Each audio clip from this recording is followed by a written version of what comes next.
afternoon. Thank you for calling the Fisher Valley Hotel. This is Jackie. How can I assist you today? Hi, good afternoon. My friend and I want to reserve a hotel room. No problem at all. Could I have both of your name, please? Sure. Our names are Jane and Anna. Hi, Miss Jane and Miss Anna. I'm Jackie at your service. Your name are spelled as Jane for Juliet, Alpha, Nancy, Echo, and for Anna, it's Alpha, Nancy, Alpha. Is that correct? Yes, that's correct. When do you need a room? Our plans are to be there on May 30. I will take that as a note to our system. We have some new room rates. Will that be acceptable to you, ma'am? Well, it depends on the price. May I know how much per night? It will be 3,499 per night. We have no problem with that. Wonderful. Now it's a twin size bed, okay? That would be nice for us. Perfect. Your reservation is confirmed, Miss Jane and Miss Anna. Now all I need is your phone number. Of course, it's sir 995-627-3398. Thank you so much, Miss Jane and Miss Anna. We are looking forward to seeing you.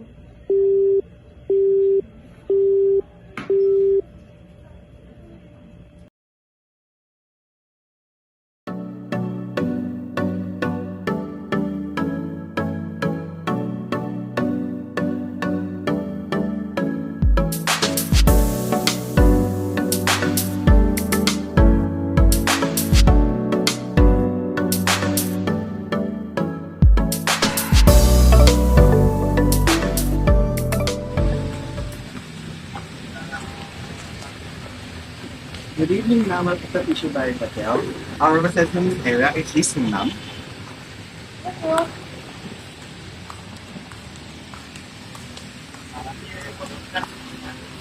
Okay, hi. Welcome to the Fisher Valley Hotel. How may I help you?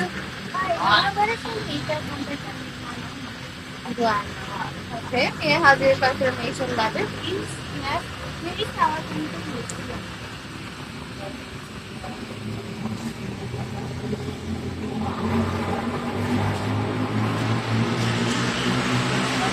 May I see your both valid IDs, please?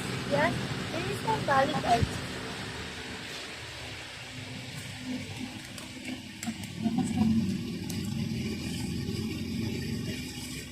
Alright, thank you, Miss Anna and Miss Luana. Your confirmation is secured with our system. Enjoy your stay here. Thank you. Wait po, ma. Let me call our bellman. Excuse me. Oh, ma'am. Hello, ma'am. Can I assist with your luggage? Before we go on, may I ask if there are any travel items in here? No, nothing happened. Perfect. Let's go, and I'll just escort you to your room. Let's go.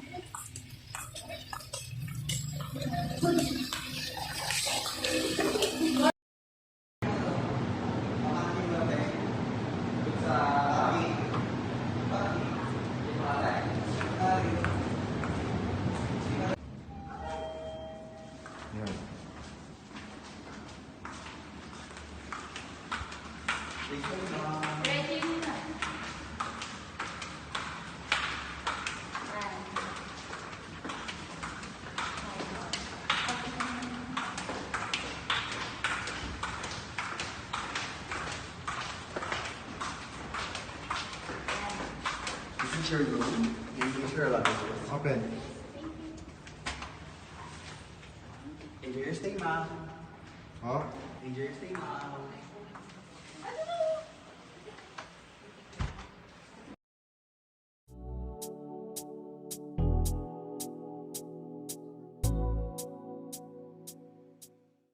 Good morning, sir. How can I assist you today? Have a seat. Hey. Yes. Ano good sa good morning? Oh my God, anong klaseng hotel to? Ba't kayo nagsaserve ng pagkain sa mga guests na hindi nyo alam na may food allergic? What the fuck? Anong nilagay niyo sa substance sa pagkain ko? Nag-serve kayo ng breakfast? Tapos hindi nyo alam yung mga magiging ganap sa room ko. Muntik akong mag-pass out dahil sa food allergic ko. I'm sorry to hear that, sir. Could you please specify the things you found disappointing on your breakfast? Saan po ba yan? Oo, nakaka-disappointing. Oh my God. Allergic ako sa shrimp. Nagbigay kayo ng mga shrimp salad. Diyos ko po, di kayo nagtanong sa mga guests. Kagaya ko, di kayo nagtanong sa guests na, Sir or Ma'am, meron po kayong mga food allergic sa mga pagkain na isa-serve namin po sa inyo. Wala akong natanggap na yun, bisit naman kayo. Bobo ba kayo? Mga tanga. Sana ayusin yung service nyo kasi nakakairita. Legit. I'm sorry, sir. Ano ba yan? Klaseng hotel to? Oh my God! I want to talk to your manager. Now! Sir, I'm sorry, but our manager is really swamped in his schedule today. But might we find appropriate solution for your problem? Would that be okay to you? Sorry. Now! Bring your manager now! I understood, sir. But I'll call our manager to handle this kind of situation for him to able to find the best solution to your problem. Can I have a second, please? Yeah, sure. Make it quick. I have having all day dito. Please wait for a moment.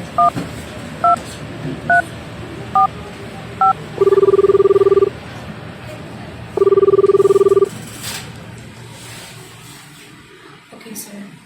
Okay, thank you.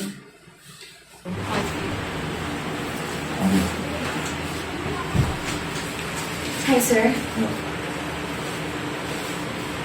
Hello sir, good morning. What is your problem?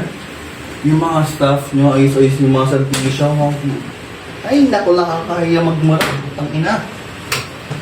Yung mga staff nyo, magbibigay na ng pagkain, mag-room service ng mga breakfast in bed. Tapos magbibigay ng pagkain na hindi niya alam na may food allergy yung isang guest. Kagaya ko, may allergic ako sa seafood. Nagbigay kayo ng shrimp salad. Yun yung alam ang nangyayari sa isang sa room. Muntik na ako mag-pass out. Mga tanga ba ang mga staff nyo? Bobo? Puta?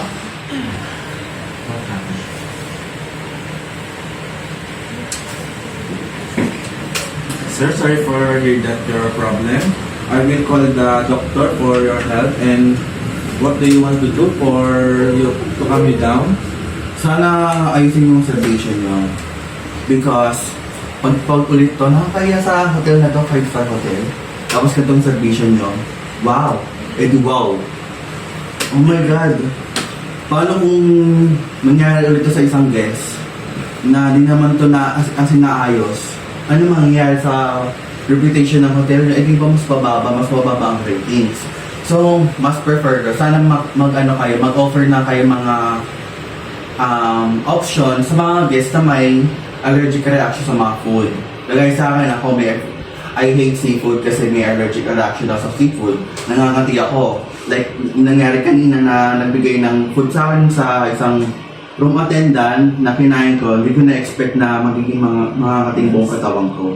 So, sana I wish na sa susunod na mag-offer naman kayo ng options na available na para sa mga pagkain na pwede sa mga guests na may food reaction, na food allergic reaction po. So, tapos, sana yung mga pagkain ko na sa susunod naman, i-replace na lang ng panibago, na mag-i-inspect na mas malala, na para masigurado na safe yung pagkain ko. Tsaka sana please, yung kitchen staff niya, ayusin nyo naman, ang bobo naman. Nagbigay ako ng information na bawal ako sa shrimp. Tapos ang tanga-tanga, nagbigay ng shrimp salad. Tanga-tanga ng staff nyo. Di ko naman dinadown yung hotel. Pero, ang tanga ng staff nyo. Sorry for that inconvenience, sir. The doctor is on the way for check your health and I will send this for the kitchen for your complaint and I will give you a discount 20% for your breakfast and for your meal for the mistake we will do. Is that good for you? Well, that offer of yours is good enough for me. So, I'll take it. So, just a little seconds for the doctor and the food is replaced in a good way. Good. Good job. I like that. Thank you, sir. Thank you so much.